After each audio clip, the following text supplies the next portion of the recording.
બનાસકાંઠાની વાત કરીએ તો ધાનેરામાં રખડતા ઢોરનો ત્રાસ યથાવત છે। કૈલાશનગર સોસાયટીમાં રખડતા આખલાઓ ચડ્યા છે યુદ્ધે। આખલાઓ પાખડતા રહીશોમાં ફફડાટ। ધાનેરામાં અનેકવાર આખલાના ત્રાસથી અકસ્માત થાય છે અને ધંધાદારીઓ પરેશાન થતા હોય છે। તો ધાનેરામાં રખડતા ઢોરનો ત્રાસ યથાવત છે। આપ જોઈ શકો છો કે રસ્તે ચાલતા જે રાહદારીઓ છે તેમને આ પ્રકારની જ્યારે ઘટનાઓ બને છે ત્યારે મુશ્કેલી નડતી હોય છે અને અનેક વખત દુર્ઘટના પણ સામે આવી ચૂકી છે। અનેક વખત ઢોરના આતંકનો સામનો લોકો કરી ચૂક્યા છે। ઘણા લોકો મોતને પણ ભેટી ચૂક્યા છે। રાજકોટના જસદણ બાયપાસ રોડ પર રખડતા પશુના કારણે દુર્ઘટના। આખલાઓએ બાઇક ચાલકને અડફેટે લીધો। ફંગોળાયેલ બાઇક પાલિકાના વાહન સાથે અથડાતા અકસ્માત સર્જાયો। બાઇક સવાર બે યુવકોમાંથી એકનું મોત થયું છે, એક સારવાર હેઠળ છે। ગંભીર ઇજાગ્રસ્ત બાઇક સવારને રાજકોટ ખસેડાયો છે।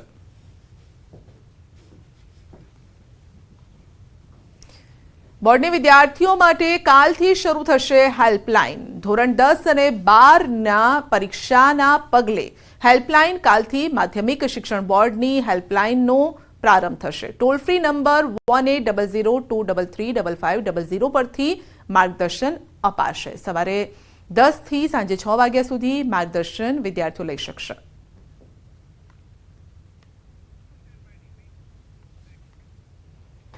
અમદાવાદ શાહીબાગ પ્રેમવતી રેસ્ટોરન્ટની ઘટના છે, જ્યાં ખીચડીમાંથી જીવાત નીકળી છે। ખીચડીમાં જીવાત નીકળતા ગ્રાહક પણ આશ્ચર્યમાં મુકાઈ ગયા। ગ્રાહકે દુકાનદારને રજૂઆત કરી, ફરિયાદ કરી, પરંતુ સામે કોઈ જ જવાબ ન મળ્યો। ગુણવત્તા અને સ્વચ્છતા સામે હવે સવાલો ઉઠી રહ્યા છે। શાહીબાગ સ્વામિનારાયણમાં આવેલી છે પ્રેમવતી રેસ્ટોરન્ટ। ગ્રાહકે સોશિયલ મીડિયામાં વિડીયો વાયરલ કર્યો છે।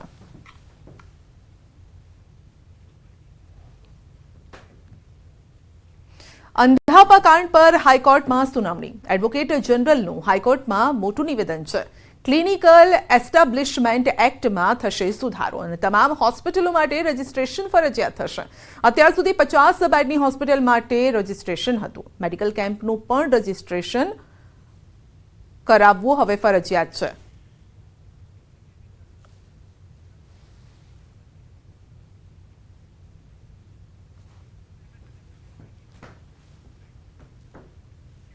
ખેરાલુ નગરપાલિકા એક્શન મોડમાં છે। ખેરાલુમાં નગરપાલિકાની દબાણ હટાવવાની કામગીરી। દબાણકર્તાઓને નોટિસ આપ્યા બાદ કરાઈ છે કામગીરી।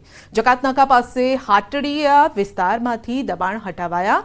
જે વિસ્તારોમાં શોભાયાત્રા પર પથ્થરમારો થયો હતો તે વિસ્તારમાં દબાણ હટાવવાની કામગીરી કરાઈ છે।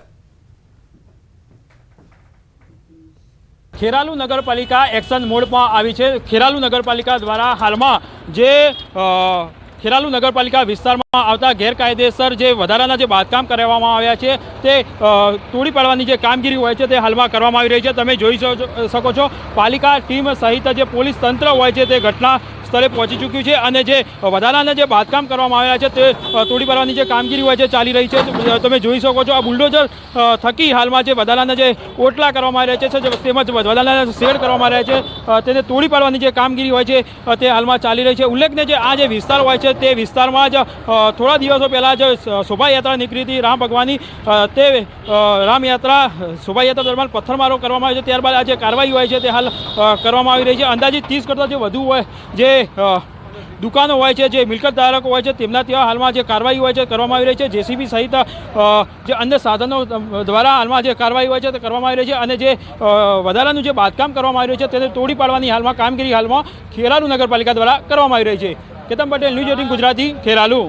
ખેરાલુ નગરપાલિકાના પંચમુખી મંદિરથી હાટડિયા સુધીનો વિસ્તાર હતો, જે અત્યારે આના રસ્તા પૈકીના જે દબાણો હતા એ દબાણો આપણે આજે દૂર કરેલ છે। અંદાજિત આપણે 32 મિલકતોને નોટિસ આપવામાં આવેલી અને તેમાંથી મોટાભાગના દબાણો આજે દૂર થઈ ગયા છે અને મોટાભાગના લોકોએ સ્વયંભૂ પોતાના દબાણો જાતે પણ અમુક વ્યક્તિઓએ પોતાના દૂર કરેલ છે।